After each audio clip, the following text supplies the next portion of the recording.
లోని అత్యంత పొన్నమైన ప్రేమ కక్కలలో ఒకటాన చంతను మహారాజు మరియు గంగదేవిల ప్రేమగాహి మరియు మహావీరుడు భీష్ముని జన్నం గురించి మాట్లాడుకుందాం. సరే, కాక్లోకి వెళ్దాం. హస్తినపుర రాజు చంతనుడు వేటకు వెళ్దినప్పుడు నది ఒడ్డున అద్భుతమైన అందం కలిగిన స్త్రీని చూస్తాడు. ఆమె మరెవరో కాదు, పవిత్ర గంగా నది దేవత అయిన గంగదేవి మానవ రూపంలో అవతరించింది. ఆమె అందానికి చంతనుడు పూర్తిగా ముగ్గురే ప్రేమలో పడతాడు. తన భావోద్వేగాలను అదుపు చేసుకోలేక చంతనుడు ఆమె దగ్గరికి వెళ్ళి, నీవు నా భార్యవి కావాలి అని అంటాడు. గంగదేవి ప్రశాంతమైన చిరునవ్వుతో, ఓ రాజా, నేను నిన్ను వివాహం చేసుకుంటాను, కానీ ఒక షరతు మీద. నేను ఎవరో, ఎక్కడి నుండో వచ్చానో, నేను ఏమి చేస్తున్నానో ఎప్పుడూ ప్రశ్నించకూడదు.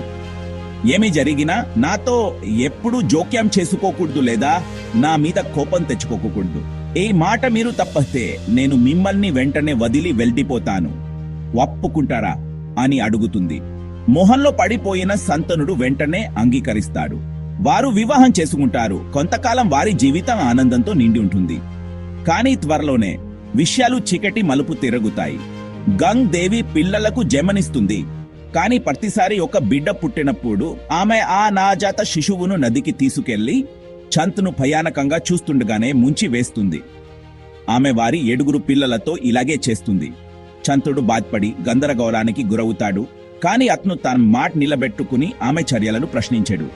8వ బిడ్డ పుట్టినప్పుడు చంతనుడు తన పిల్లలను తీసుకెళ్లడాన్ని ఇంకా భరించలేకపోతాడు. గంగదేవి 8వ బిడ్డు ముంచిపోతుండగా అతను, ఆహు, ఈ భయంకరమైన పని ఎందుకు చేస్తున్నావు? ఈ శక్తి నిన్ను ఈ అమాయక ఆత్మలను చంపమని బలవంతం చేస్తుంది అని అరుస్తాడు. కట్టలో నీడతో గంగదేవి అతని వైపు తిరిగి, ఓ రాజా, మీరు మీ మాట తప్పారు. కానీ నేను వెళ్ళడే ముందు నాక చెబుతాను. నేను గంగానది దేవతను.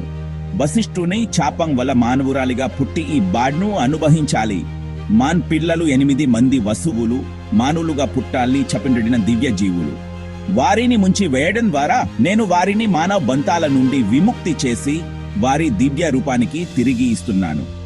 అయితే ఈ 8వ బిడ్డ ఎక్కువ కాలం మానవ జీవితాన్ని గడపాలని నిర్ణయించబడింది. నేను అతనిని కొంతకాలం చూసుకుంటాను, ఆపై అతన్ని మీకు తిరిగి ఇస్తాను. అతను ప్రపంచం చూసిన అత్యుత్తమ యోధులలో మరియు తెలివైన వైకతులలో ఒకరైన భీష్ముడిగా ఎగుతాడు అని చెబుతుంది. దానితో గంగదేవి బిడ్డతో పాటు అదృశ్యమవుతుంది. సంవత్సరాల తరువాత తన మాట ప్రకారం గంగ బిడ్డను శంతనుడికి తిరిగి ఇస్తుంది. ఏ బిడ్ భీష్ముడిగా ఎదుగుతాడు. ఆ పేరు భారతీయ చరిత్ర మరియు పురాణాలలో గొప్ప గౌరవం మరియు భక్తితో మారుమోగిపోతుంది.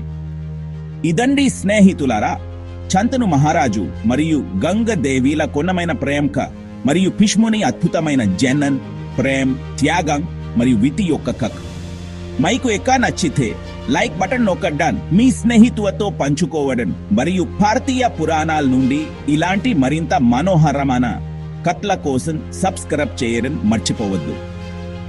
తదుపరిసారి వరకు ఈ కథల మాయాజాలాన్ని మీ హృదయాల్లో ఉంచుకోండి.